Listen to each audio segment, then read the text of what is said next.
अस्सलाम वालेकुम नाज़रीन, आज मैं आपको जो नुस्खा सिखाने जा रहा हूँ वो बरसगीर पाक हिंद में हत्ता के कदीम चीनी व यूनानी तारीख में भी बालों की सेहत के लिए सदियों से इस्तेमाल होता चला आ रहा है और मेरा अपना ज़ाती तजर्बा इस पर शायद है।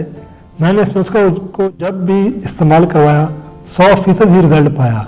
इसके इस्तेमाल से न सिर्फ बाल झड़ना रुक गए बल्कि इनकी चमक दमक में भी इजाफा हुआ। इसका इस्तेमाल मर्दों और औरतों में यकसा मुफीद है। तो मैं हूँ आपका होस्ट हकीम मुमताज़ अली मुग़ल। नए दोस्तों से गुजारिश है कि मेरे चैनल को सब्सक्राइब करें ताकि हर वीडियो आप तक पहुँच सके। बालों का गिरना एक आम सी हालत है और ज़्यादातर लोगों को अपनी ज़िंदगी में किसी वक्त मुतासर करती है। थायराइड गदूद की बीमारी, खून की कमी, प्रोटीन की कमी, केमोथेरेपी और विटामिन की कमी बालों के गिरने का सबब बन सकते हैं। तिब्बी पेशेवर अफराद को बालों के बढ़ने में कमी के बजाय बालों के टूटने और गिरने के इलाज की तरफ ज़्यादा तवज्जो करनी चाहिए।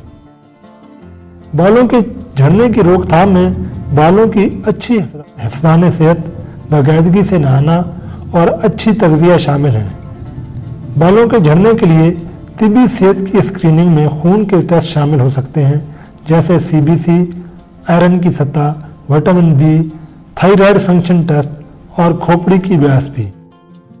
के बालों के झड़ने की बहुत सारी किस्में हैं, इनकी वजह तलाश करना मुश्किल हो सकता है। बालों के गिरने के लिए तिब्बी इस्तिलाह एलोपेशिया कहलाई जाती है। ज़्यादातर बालों के झड़ने का ताल्लुक अंदरूनी बीमारी से नहीं होता और ना ही नाक़िस ग़िज़ा एक वज़नी अंसर है। पहले से तयशुदा जनियाती मामिल और उम्र बढ़ने के अमल के नतीजे में बाल आसानी से पतले हो सकते हैं।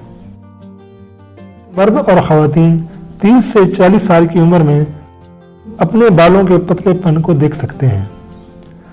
बीमारी, जज्बाती सदमे, प्रोटीन से महरूमी, हमल, बलोगत और हार्मोन की तब्दीलियों समेत ज़िंदगी की खराबी, आतश की ज़हर, मुज़म्मन अमराज, एलोपैथी अद्वियात के साइड इफ़ेक्ट इन मामलों में शामिल हैं जो बाल गिरने का सबब बन सकते हैं। आज मैं जो आपको नुस्खा बता रहा हूँ इसके लिए आपको चाहिए होगा पोस्त आंवला 100 ग्राम, सिकाकाई 100 ग्राम, पोस्त रेठा 100 ग्राम, गुलाब की पत्तियां 100 ग्राम। गुलाब की पत्तियों के अलावा तीनों चीज़ों को मोटा मोटा कूट लें, फिर किसी बर्तन में 10 लीटर पानी डाल लें और उसी बर्तन में ये चारों चीज़ें मिला लें और पानी में डालकर बॉयल होने दें। जब पानी आधा रह जाए तो बर्तन को आग से उतार लें। जब पानी थोड़ा नीम गर्म रह जाए तब बर्तन से पानी अलग करें। किसी कपड़े में डालकर मवाद को खूब निचोड़ें ताकि चारों चीज़ों का रस अच्छी तरह निकल आए और पीछे सिर्फ फोग सा बच जाए। अब इस पानी को दोबारा बर्तन में डालकर आग पर रखें। जब सिर्फ 1.5 से 2 लीटर पानी रह जाए तब बर्तन को आग से अलग कर लें। ठंडा होने पर यह पानी शैम्पू की तरह थोड़ा गाढ़ा सा होगा। अब इसमें 1 पाव रोगने बनोला डालकर अच्छी तरह मिक्स कर लें। रोगने बनोला किसी भी बड़े पंसार स्टोर से आपको मिल जाएगा और 500-600 रुपये तक का 1 पाव आ जाता है। बस दोस्तों, ये नुस्खा तैयार है। एक तरकीब इस्तेमाल कीजिए है कि नहाने से आधा घंटा पहले आपने 2 से 3 चम्मच अपने बालों की मुनासबत से आपने सर पे लगा लेना है और 15 से 20 मिनट या आधा घंटा इंतज़ार करना है और उसके बाद आपने नहा लेना है।